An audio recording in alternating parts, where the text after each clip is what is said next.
ఇప్పుడు వైసీపీ వాళ్ళ మీద కక్షపూర్తి చర్యలు చేస్తున్నారు, కేసులు పెట్టేస్తున్నారు. చేస్తున్నారు అట్టాగే చేస్తారు. ఇంక ఈ 4 ఏళ్ళు కూడా అట్టాగే అవుతుంది. అభివృద్ధి ఉన్నది ఏమి ఉండదు. Thank you. ఇచ్చిన హామీలు నెరవేర్చట్లేదు, సూపర్ 6 అన్నారు, అది లేదు అని చెప్పి ఆయన అన్నీ జగన్మోహన్ రెడ్డి పెట్టినాయి అన్న పథకాలు. ఈయన ఏం పెట్టాడు కొత్తగా? అమ్మఒడి, దాన్ని పేరు మార్చి తల్లికి వందనం చేశాడు. అంతేగా, అదేమంటే అన్న క్యాంటీన్ ఒకటి చూపిస్తున్నాడు. అంటే పేదలకి 5 రూపాయలకే అన్నం దొరుకుతుంది కదా. దొరికితే ఒక్కసారి అక్కడికి వెళ్ళి చూడండి అన్న క్యాంటీన్ దగ్గర అంతా రుబాబ్ చేసిన ఆడ అంతా రౌడీజం. తెలుగుదేశం అంతా ప్రజల ఎన్నికలు ఎప్పుడని చెప్పేసి ఎదురు చూస్తున్నారు. ఈసారి డిపాజిట్లు కూడా రావని చెప్పేసి కూడా జగన్మోహన్ రెడ్డి అన్నమాట. కూటమికి ఈసారి డిపాజిట్లు కూడా రావన్న. అదంతా గ్యాంబ్లింగ్ చేశారు. అది పనితీరు పథకాలు బ్రహ్మాండంగా ఉన్నాయి. అన్ని ఇస్తాను కదా, ఏట ఆపలేదు కదా, మొత్తం అందిపోయి అందరు కొన్ని చెప్పినవన్నీ అందిపోయి బ్రహ్మాండంగా ఉంది. రామరాజ్యంలాగా ఉంది. చంద్రబాబు నాయుడే మజాక. అన్ని మాట తప్పడు కదా, అన్నీ నిజమే మాట్లాడతాడు. అబద్ధాలంటే రావు. అంత నాయకుడు ఎక్కడ దొరుకుతాడు మనకు? అలాంటి నాయకుడు ఎక్కడ దొరుకుతాడు ఎక్కడైనా? దేశం మొత్తం మీద ఉన్నాడా ఇలాంటి నాయకుడు? అది చెప్పిన మాట వెనకదులే అన్నీ అందిపోవడమే. ఒకటి ఆపలేదు అసలు. బ్రహ్మాండంగా ఉంది పరిపాలన అంటే. అన్నీ మొత్తం అతను ఏడు చెప్పాడు, అన్నీ అందిపోయినాయి. నాకు అందరికి అందేయలేదు తెలియదు కానీ మరి కొంతమంది ప్రజలకేమి పథకాలు ఏమి రావు. ఏమో మరి నాకు మటుకు ఇంటికి వచ్చేస్తాను నేను. అన్నీ ఇంటికే డోర్ డెలివరీ చేసేస్తాను పథకాలు. మరి మా ఇంటికి వస్తాను, అందరికి వస్తానే రాదు తెలియదు. మరి ఇప్పటివరకు ఏమేమి వచ్చినాయి? అన్నీ అతను ఏం చెప్తే అన్నీ తిరగలేదు. మరి 4 పథకాలు వచ్చే నెల జూన్ 12 ఇస్తాను. ఏమో అందరికి నాకు వచ్చాయి అన్నీ. తల్లికి వందనంగా అన్నీ బ్రహ్మాండంగా ఉంది.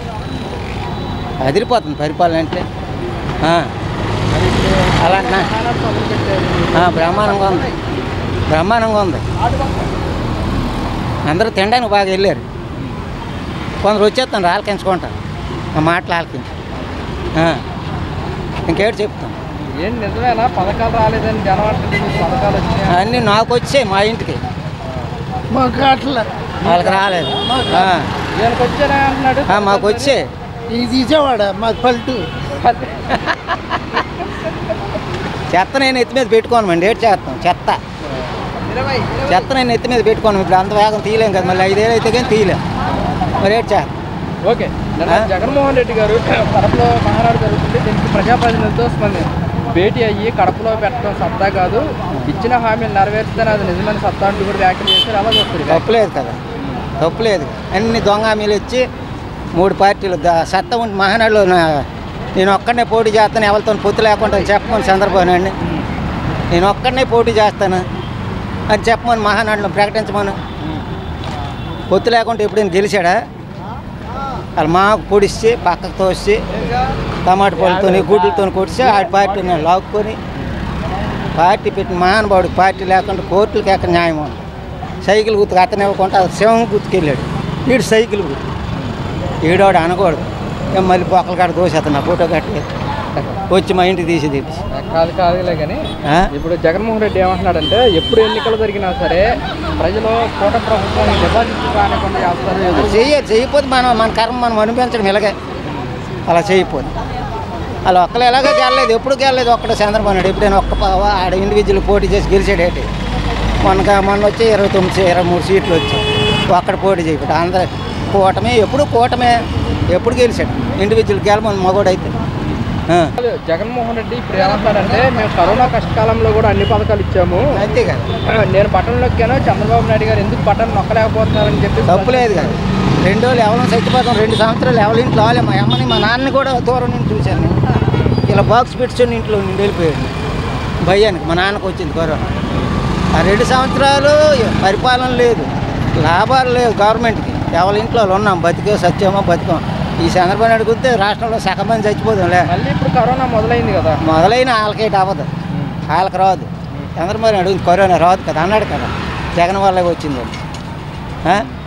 ఇంకేటి చెప్తాను మాయ మాటలు అమ్ముతాను మా నీతికి చెప్పిన మాటలు విన్నారా మాయ మాటలు అమ్మి ఓట్లు బుద్ధిరా. అంటే ఇప్పుడు కూటమి ప్రభుత్వం ఇచ్చిన హామీలు చూస్తే ప్రజలంతా ఓట్లు వేసారంటారా? మరి ఆశపడి వేసారు అందరూ, ఆశపడకుండా వేస్తారా చెప్పండి మీరే. మరి ఇప్పుడు ఏంటంటారు, మళ్ళీ జగన్మోహన్ రెడ్డి వచ్చే అవకాశం ఉందంటారా? లేకపోతే అవకాశం ఉంది ఇప్పుడు పరిస్థితులు బట్టి. మళ్ళీ మన మీద చెత్త వేసుకోవాలంటే వాళ్ళకి గెలిపించడం. సార్ ఎలా అనిపిస్తుందండి ప్రభుత్వం పనితీరు పథకాల విషయంలో కానీ ఎలా ఉందంటారు? ప్రభుత్వ పనితీరు బాగానే ఉంది కానీ అండి, ఇప్పుడు మరి చదువుకునే పిల్లలు ఉన్నారండి, వాళ్ళకి మరి అమ్మఒడి అనేది ఒక వరం లాంటిది. మరి ఆ వరాన్ని వాళ్ళకి లేకుండా చేశారు. ఇప్పుడు అందరి దగ్గర కూడా డబ్బులు కట్టాలంటే డబ్బులు ఉండవు కదండి. మరి అమ్మఒడి కనీసం దాన్ని అమలు చేస్తే ఆ పేద ప్రజలు కొద్దిగా పేదవాళ్ళ పిల్లలు చదువుకుంటా కొద్దిగా మనకి వాళ్ళ భవిష్యత్తు బాగుంటుందని మా ఆలోచన అండి. మీరు ఏ పథకాలు ఇచ్చినా ఇవ్వకపోయినా అమ్మఒడి కంపల్సరీగా ఇవ్వాలి. అలాగే డ్వాక్రా మహిళలకి తీరని అన్యాయం చేశారు, మీరు ఫ్రీ బస్సులు పెట్టక్కర్లేదు. ఆ డ్వాక్రా మహిళలకి ఎంతో కొంత న్యాయం చేస్తే ఆ మహిళలకు న్యాయం చేసినట్టుగా అవుతుంది. ఈ విధంగా ఉందండి ప్రస్తుత పరిస్థితి.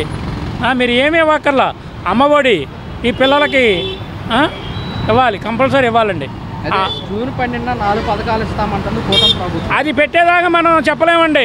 పెడతాం అంటున్నారు. ఏ రోజు ఆకలి ఆ రోజే. మీరు పెట్టేటప్పుడు మేము తినేటప్పుడు పెడతాం అంటే ఎప్పుడు పెడతారు మీరు? వచ్చేప్పటికి 14 నెలలు 16 నెలలు అయింది. మీరు ఎప్పుడు పెడతారు? ఎప్పుడు ఇస్తారు? మీరు ఏం వాగ్దానాలు చేసి వచ్చారు? మీరు ఏం వాగ్దానాలు చేసి అధికారంలోకి వచ్చారు? మాట్లాడితే వైన్స్ తెరవడం, పొద్దున్నే సాయంత్రం దాకా వైన్స్ వాళ్ళు తాగడం తోలడం ఇదే పని అయిపోతుంది. ఈ సంపాదించిందంతా వైన్స్ కాడ అయిపోతుంది. వాళ్ళేమో ఆడవాళ్ళ నాన్న బాధలు పడుతున్నారు. ఆడవాళ్ళ గురించి పట్టించుకునే వాళ్ళు లేడు. ఈ కష్టపడిన కష్టమంతా ఆ వైన్స్ కాడ కడుతున్నాడు వాడు. ఈ విధంగా ఉందండి ప్రభుత్వం పనితీరు. ఏ విధంగా చెప్పాలో కూడా అర్థం కావట్లేదు. అదండి పరిస్థితి. అంటే ఇప్పుడు ఇచ్చిన పథకాలు అమలు చేయాలంటే రాష్ట్ర ఖజానా చూస్తే ఖాళీగా ఉంది, అందుకోసం ఇంప్లిమెంట్ చేయడానికి కొంచెం టైం పడుతుంది అన్నారు కదా. ఇంకా టైం ఏముందండి, ఆల్రెడీ సంవత్సరం అయిపోయింది. మిగిలిన 4 సంవత్సరాలు కూడా అలాగే కరిగిపోద్ది. వాళ్ళు కట్టేది ఎప్పుడు? ఏదో కడతామంటున్నారు. ఎప్పుడు కడతారు? ఒక చిన్న ఇల్లు కట్టుకోవాలంటే మనకి 2 సంవత్సరాలు 1.5 సంవత్సరాలు పడుతుంది. వాడు పెద్ద దాన్ని అంతా డెవలప్ చేస్తాడు, ఎప్పుడు చేస్తాడు? అది అవ్వడానికి ఒక 10 సంవత్సరాలు పడుతుంది. వాళ్ళ సాధ్యమయ్యేదేనా? వాళ్ళ సూట్ కేసులు వాళ్ళు నింపుకుంటున్నారు. వెనకాల ఉండేవాళ్ళందరూ కూడాను వాళ్ళ వెనకాల ఉండేవాళ్ళు వాళ్ళ ఖజానా నింపుకుంటున్నారు. ప్రతి చోట షాపులు ఏంటి కానీ వాళ్ళ హవా సాగించుకుంటున్నారు. బిషన్ రోడ్ ఏంటి కానీ వాళ్ళ హవా వాళ్ళు కడుపు నింపుకుంటాం, వాళ్ళ మొత్తం కూడా వాళ్ళు దోసుకోవడమే సరిపోతుందండి. ఈ సపరేట్గా మనం చెప్పాల్సింది ఏం లేదు, ప్రజలందరికీ తెలిసిందే. మాటలు లేనిపోని హామీలు అన్నీ చెప్పి వాళ్ళు అధికారంలోకి వచ్చారు. మహిళల్ని చాలా బాధ పెడుతున్నారు. అది మంచిది కాదు. మహిళల్ని చాలా బాధ పెడుతున్నారు. వాళ్ళకి కనీసం ఆ డ్వాక్రా తరపున వాళ్ళకి న్యాయం చేయాలి. పిల్లలకు చదువుకునే పిల్లలకి ఆ అమ్మఒడి కంపల్సరీ కూడా వేయాలి. ఈ బస్సులు అంటారా ఎన్ని అనవసరం, బస్సులు పెట్టాల్సిన పరిస్థితే లేదు. అదండి ఫ్రీ బస్సులు అయ్యి అమ్మఒడేది ఏవి పథకాలు అన్నీ వెల్ఫేర్ ప్రోగ్రామ్స్ అన్నీ చెప్పారు. చక్కగా ఓట్లు వేయించుకొని గెలిపించుకున్నారు. ఒక్కటి రాలేదు. ఏం జరిగింది? ఒక్క 3,000 4,000 తప్ప ఇంకేమి చేసినట్టు కనపడట్లా.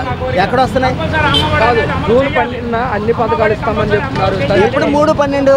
వచ్చే జూన్ 12న. ఎవరు సార్? ఎప్పుడు ఈయన ఇప్పుడు పోయిన మేలో వచ్చారు, జూన్లో వస్తే స్కూల్కి వచ్చేది కదా. అదేది ఆ స్కూల్కి? ఏది ఇంట్లో ఎంతమంది ఉంటే అంతమందికి అన్నారు. ఏది భలే వాళ్ళు సార్. ఏ గ్యాస్ సిలిండర్లు అయ్యి ఎక్కడున్నాయి గ్యాస్ సిలిండర్లు?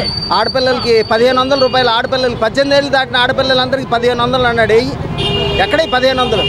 ఎక్కడి నుంచి ఇచ్చాడు? ఎప్పటికి ఇస్తాడు? ఎలక్షన్లు అయిపోయి మళ్ళీ కొత్త ఎలక్షన్లు, మళ్ళీ నెక్స్ట్ ఇయర్ ఎలక్షన్లు వచ్చే ముందు ఇస్తారా? ఎప్పుడు ఇస్తారు? ఏమో సార్, ఏ రాజకీయ నాయకులు ప్రజల గురించి, ప్రజా సమస్యల గురించి పట్టించుకునేంత పరిస్థితి వాళ్ళకి లేదు సార్. వాళ్ళ ఇంటర్నల్గా వాళ్ళు డెవలప్మెంట్ గురించి చూసుకుంటున్నారు కానీ ఎక్కడ డెవలప్ చేయట్లేదు దేశాన్ని. కాదు ఈసారి ప్రజలు ఎన్నికలు ఎప్పుడు జరుగుతాయని కూటమికి డిపాజిట్ లేకుండా చేయడానికి ఎదురు వస్తారని జగన్మోహన్ రెడ్డి గారు అట్లా అంటాడు. కళ్ళగా అంటున్నాడు పగటికల్లా. ఏమో కళ్ళు మూసుకుంటే 5 ఏళ్ళు అయిపోతున్నారు. కళ్ళు మూసుకుంటే 5 ఏళ్ళు అయిపోద్ది. నెక్స్ట్ మళ్ళీ ఓడిపోతాడు. డిపాజిట్లు కూడా రావు ఈసారి. ఆయన కూడా వెళ్ళిపోవడం, జైలుకి వెళ్ళిపోతాడు ఈసారి. సింపతి రాదు, ఏం రాదు. ఇంకెవరికి వస్తుందని సింపతి? జనాలను అన్యాయం చేసి రాజధాని ఒక కనీసం నిర్మాణం చేయకపోయినా తగలెట్టకుండా ఉంటే సరిపోయి మొత్తం తగలెట్టి రోడ్డు తగ్గేసి 3 రాజధాని మొత్తం నాశనం చేశాడు ఆంధ్రాని.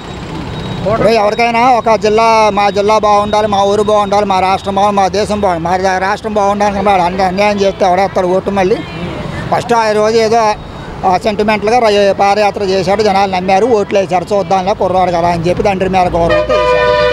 నువ్వు దాన్ని ఒమ్ము చేసావు, ఇంకెందుకు వేస్తారు? మళ్ళీ 2020 నుంచి మళ్ళీ పాదయాత్ర మొదలు పెడతాం. ఇంకా ఏ పాదయాత్రలు చేసినా ఏం చేసినా ఇక అయిపోయింది, జగన్ శకం అయిపోయింది. ఇక అంటే మేము ఇచ్చిన పథకాలు ఇంకా గుర్తు పెట్టుకున్నారు ప్రజలంతా అంటున్నాడు కదా.